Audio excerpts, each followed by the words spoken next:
intentionally, when I was pregnant, hid. Not because I was embarrassed. I was growing a human inside of me. You know, I had been to Romania and teamed up with the Marine Corps to open up and sustain an orphanage with 75 beautiful children. She actually admits in the interview that during her pregnancy she hid, which is a weird thing to associate with pregnancy. Could Erika Kirk actually give up her children for adoption after a surrogate allegedly exposes a fake pregnancy? That's the question exploding across the internet right now, and it didn't come out of nowhere. For months, people weren't attacking her. They were questioning the story itself. Small details didn't line up. Proof never appeared. And now, many believe the pretending may finally be over. As the internet starts dissecting timelines, claims, and contradictions, one unsettling thought keeps surfacing. What if this story was never real to begin with? Before anyone dismisses this as gossip, let's break down why this conversation even started, because it wasn't fueled by hate. It started with people searching for answers and finding absolutely nothing. Wow, it just dawned on me, we've never seen Charlie Kirk and Erika Kirk's kids, or at least I haven't. This is where things stop feeling harmless and start feeling uncomfortable. People did what the internet always does. They went looking. Not for conspiracy-level proof, not for leaked documents. Just one clear moment. A single photo. One clip where you can visibly see Erika Kirk pregnant. And that's when the story began to unravel. The deeper people searched, the clearer it became. There's nothing. No candid photos. No public appearances. No interviews. No background footage catching her mid-pregnancy. Just silence. The only image anyone can point to is an ultrasound, and on its own that proves very little. But then came the detail that really raised eyebrows.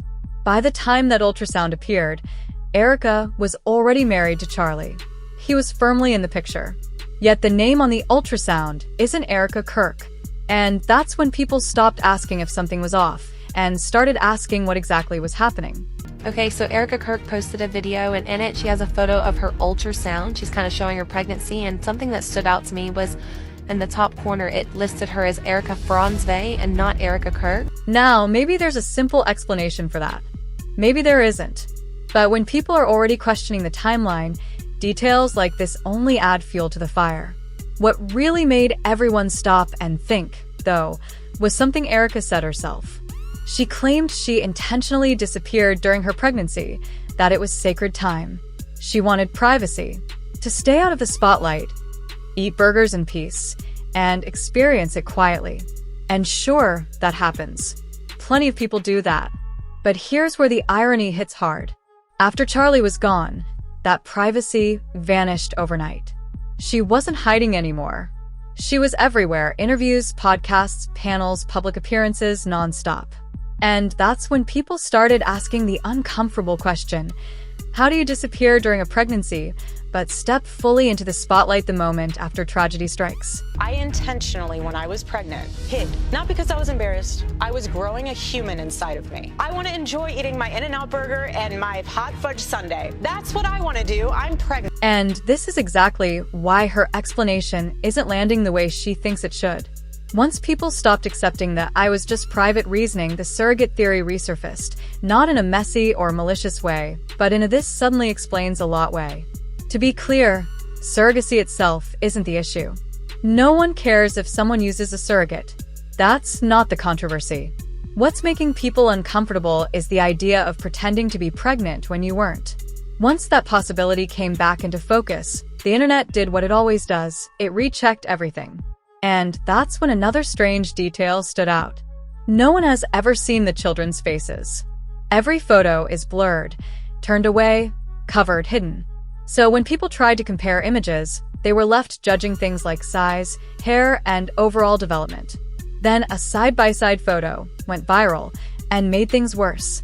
The post claims the babies are only weeks apart, but visually, they don't look close in age at all. One appears larger, more developed, darker-haired, older overall. The other looks smaller, lighter-haired, clearly younger. And that's when people paused and said, wait a second. Because according to the story, this was supposed to be the same child. Now, questions people never wanted to ask are on the table. Are these two different kids? Were photos reused? Was a different baby used for a moment, assuming no one would notice? No one claims to have definitive answers, but when the visuals don't line up with the story, people are going to question everything. Allegedly 2 kids that we seem to never see, who may or may not exist. They're 2 kids who are not seeing their father again. She doesn't think that's a sacred time. And this is where the conversation shifts again. Because as everyone's seen, Erika has been everywhere: podcasts, interviews, panels, nonstop media appearances. And that naturally triggered a simple question people can't ignore. If she's constantly on the move, doing back-to-back interviews, then who's actually with the kids? Parenting, especially with very young babies, isn't something you can switch on and off. It takes time. It takes presence. And from the outside looking in, people aren't seeing much evidence of that right now. That doesn't prove anything on its own, but combined with everything else, it's another piece that keeps people uneasy and keeps the questions coming.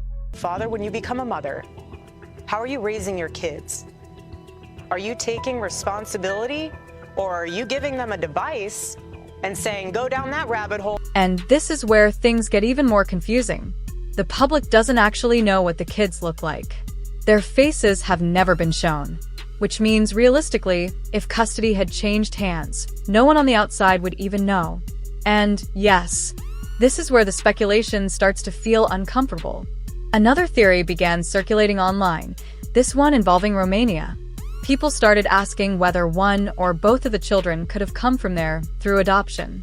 That question gained traction after comments like these began spreading, pointing to Erika's international work and foundation access. To be absolutely clear, rumors linking her to anything criminal, including trafficking, are unproven and unsupported by solid evidence. There are no confirmed facts backing those claims. But because so many other parts of her story are already under scrutiny, those allegations resurfaced anyway. Not because they were proven, but because unanswered questions have a way of reopening conversations people thought were settled.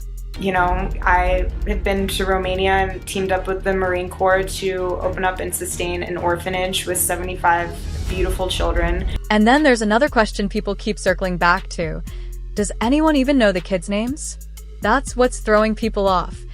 Nothing has ever slipped. One comment summed it up perfectly. No names, no accidental face shots, no truly organic photos. Even moments that should be impossible to fully control, like a small child running across a TV set, somehow reveal nothing. And that's the part people can't shake. It all starts to feel less like coincidence and more like a perfectly managed narrative. When you stack that on top of every other unanswered question, skepticism grows fast. Especially because Erika has already been caught contradicting herself publicly. She once claimed Charlie was her first serious relationship, that there was no one before him. Later, that turned out not to be true. There were others, including JT Massey. And once that contradiction surfaced, a lot of people stopped taking her story at face value. Because when details from the past don't hold up, everything else comes under scrutiny too. We haven't been dating long. There are some key things that are like the pillars of our relationship, one of them obviously being our faith. Then there's the alcohol claim. Erika has said publicly that she's never drank alcohol, ever. But when people went back and watched older footage, especially from her reality TV era, that statement didn't hold up. There are clips of her holding drinks, appearing in party scenes, clearly participating. It's right there on video. And once you notice inconsistencies like that, you can't unsee them. There have also been long-standing claims that much of what Erika presents publicly is performative. Some people have even alleged she's used tear-inducing solutions before speeches to appear emotional on cue. That part hasn't been proven, but it's been discussed for months. So when you stack it all together, the past contradictions, the conflicting statements, the tightly controlled image, it becomes harder and harder to defend Erika Kirk at face value. That's why, for many people, the surrogate theory now feels more believable than her own version of events. And it brings everything back to the same uncomfortable question about the kids. If she wasn't honest about the pregnancy, and if she's not as present as she appears, it's not unreasonable for people to wonder whether the children are even with her at this point. Nothing has been confirmed, but the silence, paired with her history, isn't helping. At this stage, it's not about rumors, it's about what isn't being said. And until that changes, the speculation isn't going anywhere.